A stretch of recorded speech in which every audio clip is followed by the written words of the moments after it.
আসসালামু আলাইকুম ওয়া রাহমাতুল্লাহি ওয়া বারাকাতুহু। সম্মানিত আমার প্রিয় নাজরিন, কেমন আছেন আপনারা সবাই? দোয়া করি এবং আশা করি আল্লাহ তাআলার অশেষ রহমতে আপনারা অনেক অনেক ভালো আছেন। আমি আপনাদের দোয়ার বরকতে অনেক অনেক ভালো আছি। আজকে আপনাদের জন্য খুবই মজাদার একটি পরীক্ষিত একটি আমল নিয়ে হাজির হয়েছি।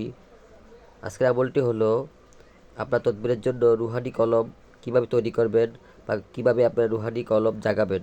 ইনশাআল্লাহ এরকম একটি নিয়ম আপনাদেরকে আজকে জানাবো। খুবই পরীক্ষিত একটা আমল।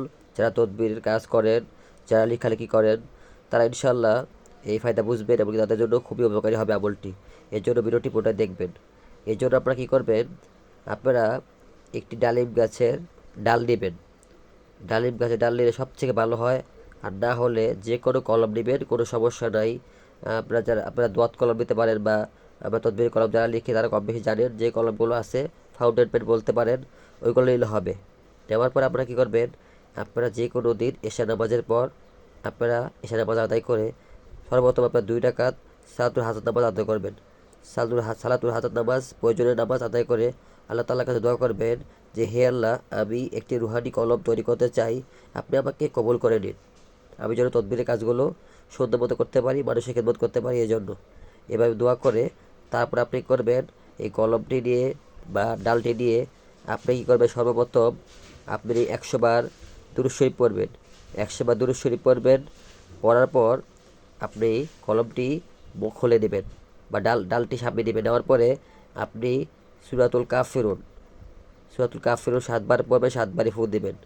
তারপর সূরা ইখলাস 7 বার পড়বে, 7 বারই ফু দিবেন। এরপর সূরাতুল ফালাক 7 বার পড়বে, 7 বারই ফু দিবেন এবং সূরাতুল নাস 7 বার পড়বে, 7 বারই ফু দিবেন। শেষে আবারও 100 বার দুরূদ শরীফ পড়বেন। আপনারা যে কোনো দুরূদ শরীফ পড়তে পারেন, আপনার সাল্লাল্লাহু আলাইহি ওয়াসাল্লাম, বা যে কোনো ছোটো দুরূদ শরীফ পড়তে পারেন, কোনো সমস্যা নেই। আপনাদের কলম তৈরি হয়ে গেল।